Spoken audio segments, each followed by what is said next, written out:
Welcome. We were discussing about our last topics, that is synchronous machines.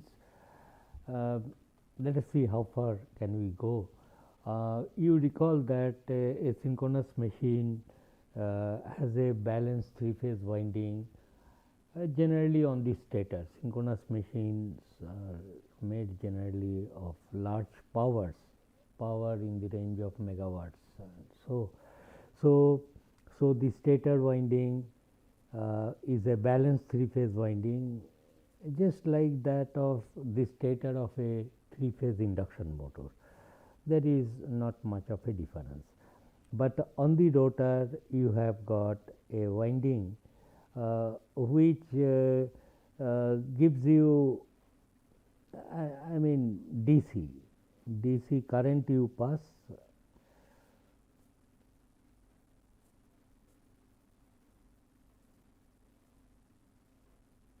And suppose you connect this to a DC source. Of course, this will be a rotating member, so it must be through slip ring and brushes. Then connect it to DC source and pass DC current. This is called field current. So this current is DC. And suppose this is cross cross, this is dot dot. So it will become a sort of magnet, and it will be rotating like this. So this is called the field winding. Okay, and I will be just drawing this, as I told you, like this. Field winding is there, some DC current is passed, IF, and this is rotor, it can rotate.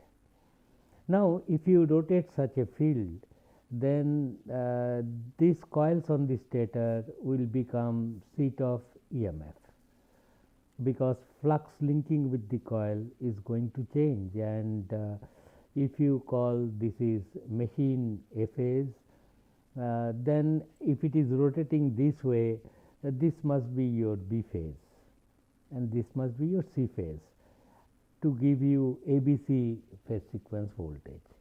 This coil must belong to, because whatever is happening to A phase now, after 120-degree electrical, same thing is going to happen. So the numbering is important. This is VM, this is CM, and then this induced voltage, the number of transfer phase I know, flux per pole I know. Therefore, the RMS value of the induced voltage in each phase, that expression is also known, standard root 2 pi f phi kW n, where phi is the flux per pole.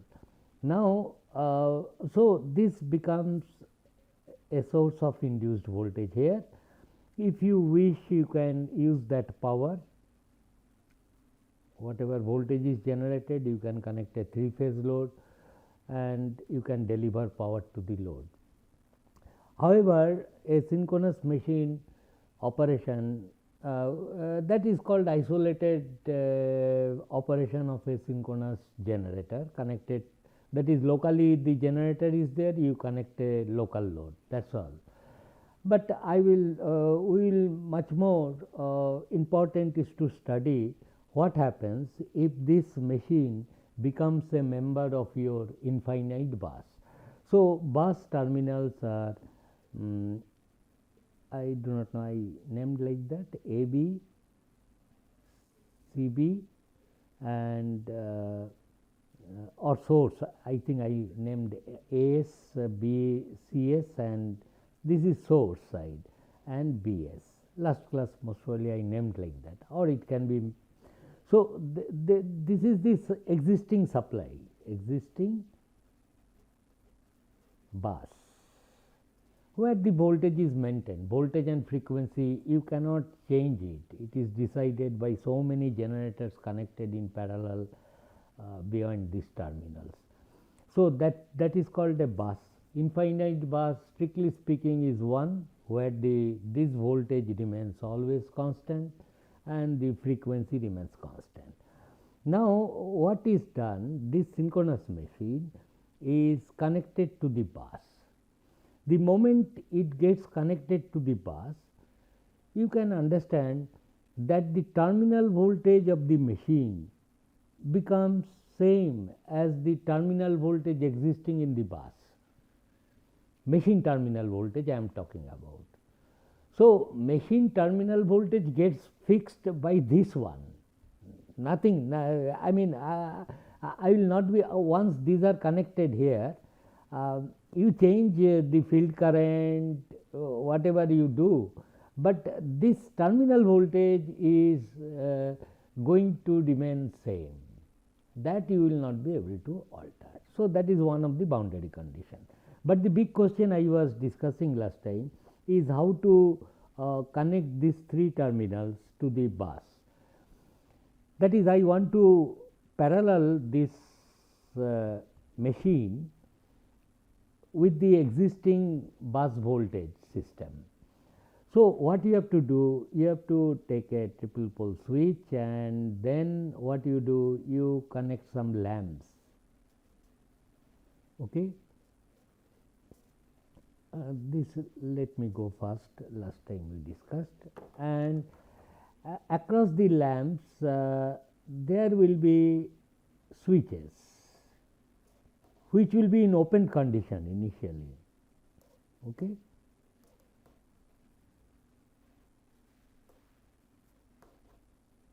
And these are gang operated, together they will operate.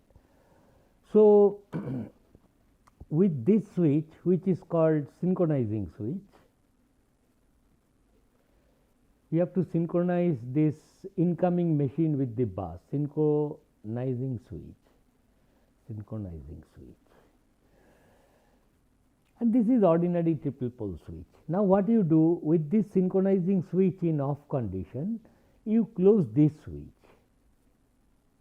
After ensuring that this line to line voltage is same as this line to line voltage, with this open, I know the field current, if you change this voltage magnitude will be proportional to this field current, I will be able to adjust. Suppose this bus voltage is 440 volt, I will increase this field current most probably by a field resistance.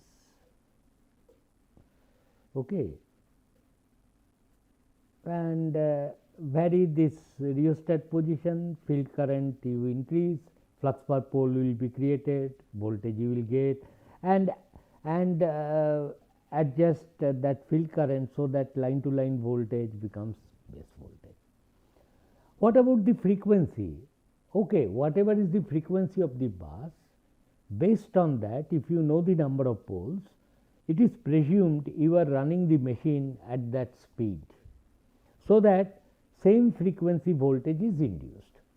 You can parallel two sources of AC voltages, provided their line to line voltages are same as well as the frequencies are same. No point in attempting to parallel a 50 hertz voltage source with a 25 hertz voltage source. It has got no meaning. In fact, there will be difficult situations because the voltages will not match, frequencies are different, they are rotating at different speeds. So, there may be large circulating current, and this is out of question. Therefore, whatever, if this frequency is 50 hertz, then I am running this machine, this rotor, I am running it at synchronous speed, so that 50 hertz is also generated here. Now, if you connect these three lamps L1, L2, L3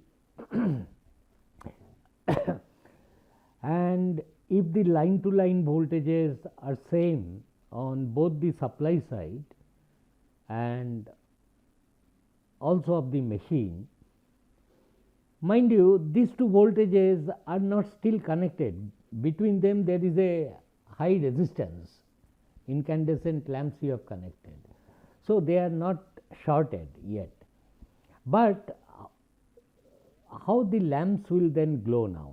If this neutral and if this is the supply neutral NS, let us imagine they are also connected like that, then what happens is these three are bus voltages AS, BS, CS, you must ensure phase sequences are same, and CS. Then the machine voltages will be AM, BM, CM, and this is the supply neutral. This is the neutral, which is NS, and if you have connected it like this, NS is same as NM, machine neutral. NS, NM, they are same. And then if the switch is closed, so this set of phasor is rotating with a speed of omega, which is equal to 2 pi ns, and similarly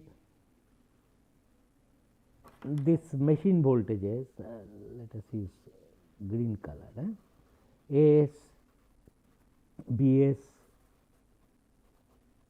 they are also balanced system, CS. They are also rotating at a speed omega, 2 pi ns. Then the question is, what is the voltage across the lamp? Voltage across the lamp L1 will be this length, L1. Similarly, voltage across the lamp 2, lamp 2 is suppose this one, let us call lamp 2, this is lamp 3. So, voltage across B phase will be this voltage, and this is voltage across this lamp. So, if I indicate the lamp here also, to understand what is the voltage across the lamp, that will decide how it will glow. And we observe that if both of them are moving at synchronous speed, exact speeds are same of the supply frequency, at the same frequency the rotor is running, then as time passes, this lamp voltages will be fixed and it will glow with equal brightness, whatever is the brightness. Now, the crucial point is, when you are closing the switch, I do not know. Maybe AS, BS, CS was here, and this green, I think these are machine, AM, these are machine, AM, BM, and CM. So, I am not sure when you close this switch, lamps maybe will glow with equal brightness, is certain, but at what brightness it will glow, it is not clear. It may be even dark, all the lamps, because you are lucky enough to close this switch that AS, AM, BS, BM, and CS, CM, they overlap. Then the voltage across the lamps will be 0. So, there are so many possibilities. It may be very bright if it may so happen that your AS, BS, CS supply voltages are like this, and your machine voltages are just opposite AS, BS, and CS. Then the voltage across the lamp will be twice the phase voltages. It will be very bright. With highest brightness, it will glow. Anyway, when we say that I am going to parallel this, I have to close this right switch, so that the lamps will be bypassed, and then AM will be truly connected to AS, BM, CM will be truly connected to CS, and BM will be connected to BS. And then I will say I have successfully paralleled this alternator with the bus. It is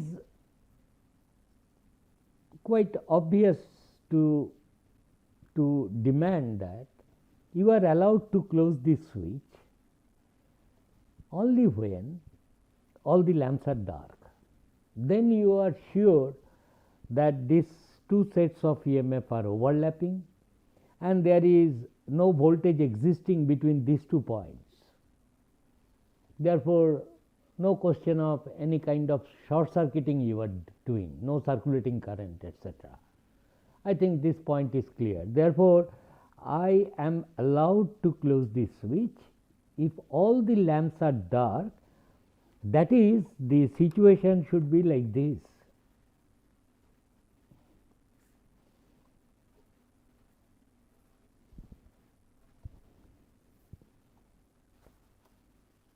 they must overlap.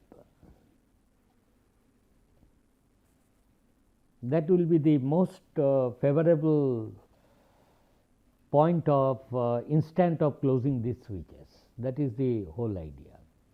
But as I have seen, if these two frequencies are exactly same, there are so many options of brightness. It may be anything. It may be all bright, all dark, or any sort of brightness, and that brightness will be maintained. Therefore, to initiate synchronism, what you have to do is the frequency of the generated voltages across the machine terminals make a slight difference with respect to this frequency. That is the crucial point. That is, I will run this rotor of this machine. If it is 50 hertz, perhaps I will adjust the speed of the prime mover who is driving this machine to such a speed that it is, if it is a 4-pole machine, it is suppose 1495 RPM. Are you getting? Suppose if it is a 4-pole machine, then at what speed you have to run it to generate 50 hertz? At 1500 RPM. But what I will do it, I will not run exactly at 1500 RPM, but at a speed which is slightly different from this synchronous speed, say at 1490 RPM. If you do like that, then you see what is going to happen. Then the bus voltages,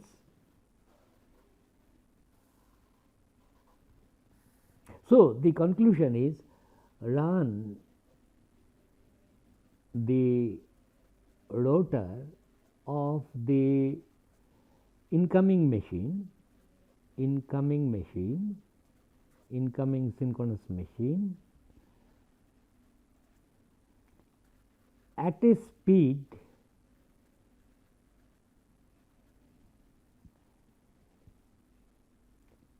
very close to synchronous, very close to its synchronous speed,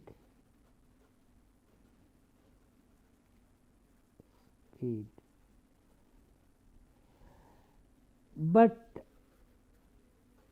not exactly equal to synchronous speed, but not exactly, I mean, I am overemphasizing this, not exactly equal to synchronous speed. Example, if P is equal to 4 of the machine, F is equal to 50 hertz you want to generate, I am telling don't generate 50 hertz. What you do, you run the machine, so synchronous speed is 1500 RPM. Now, your prime mover, with the help of prime mover, you may run the machine, better run it at say 1495 RPM. So, frequency will be close to 50 hertz, but not exactly 50 hertz. Then what is this phasors going to do? This is a supply phasors. They are moving with synchronous speed.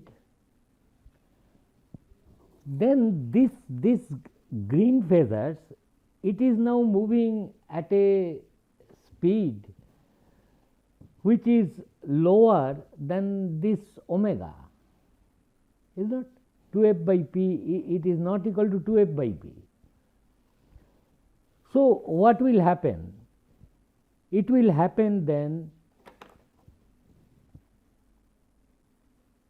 so it is moving with a speed omega s, and it is moving with a speed omega r. Omega r is very close to omega s.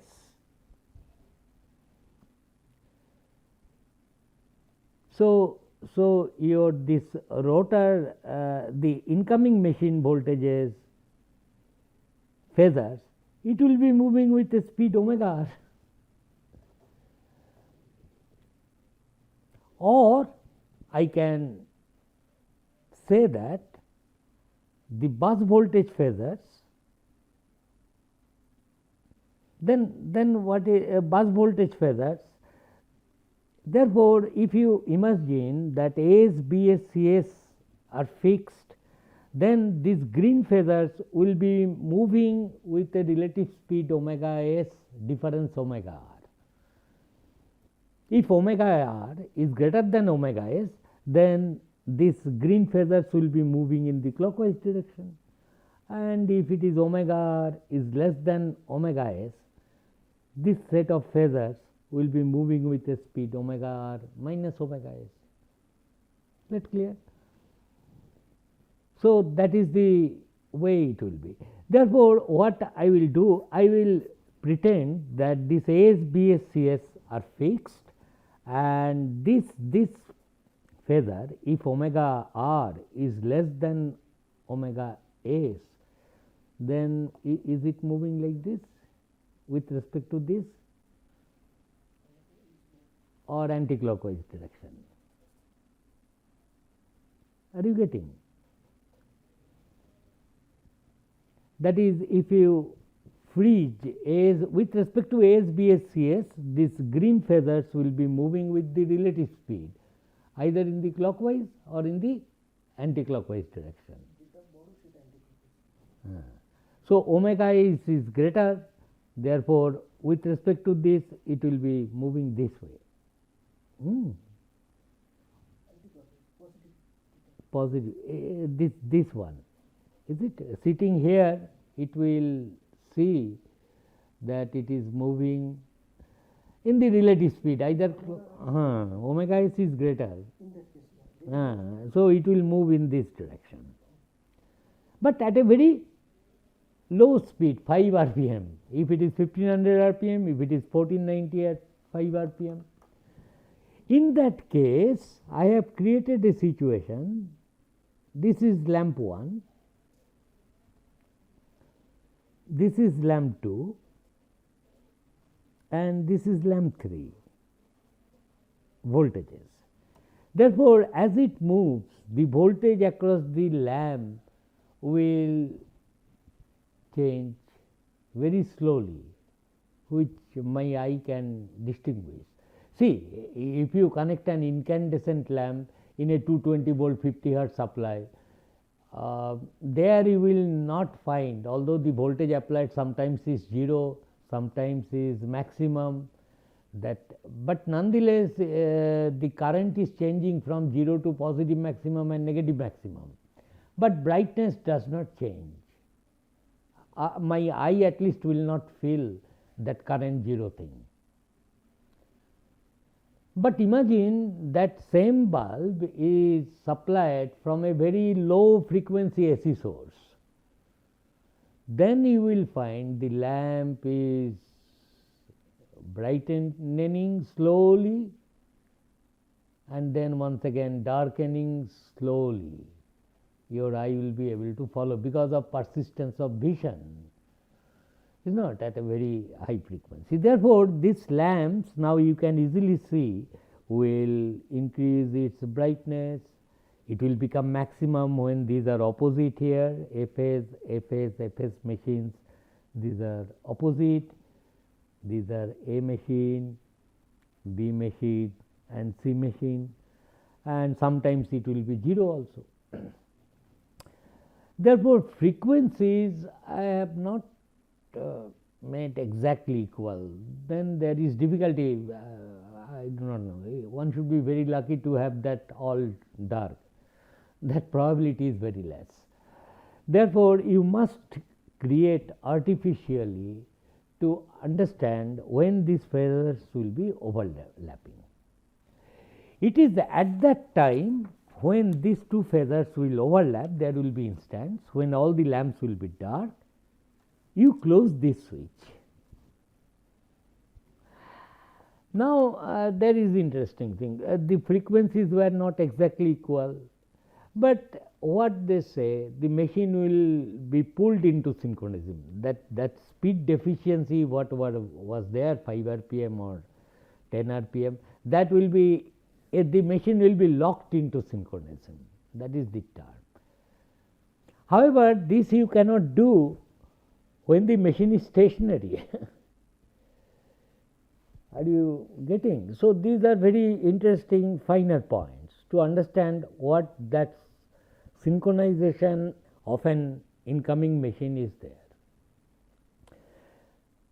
The point is, when all the lamps are dark, I will close this, then this rotor speed of this machine, which was slightly different from the synchronous speed, will be synchronous speed itself,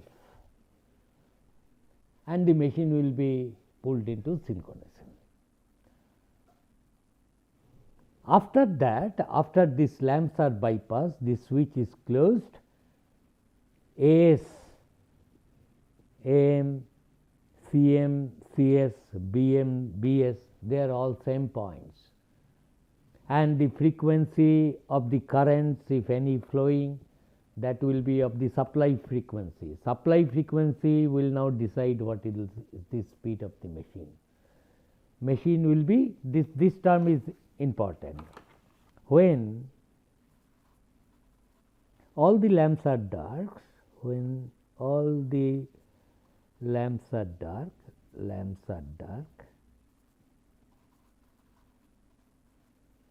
close the synchronizing switch, and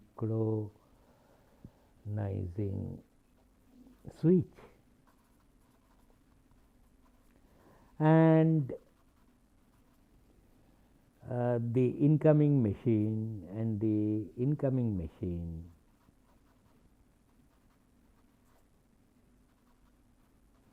will be pulled into synchronism, will be pulled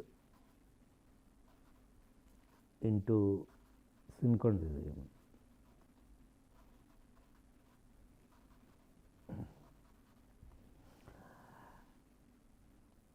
After synchronization,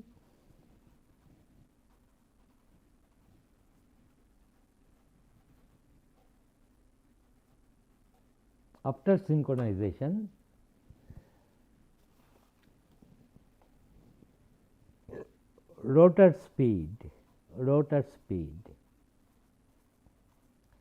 of the incoming machine will be the synchronous speed,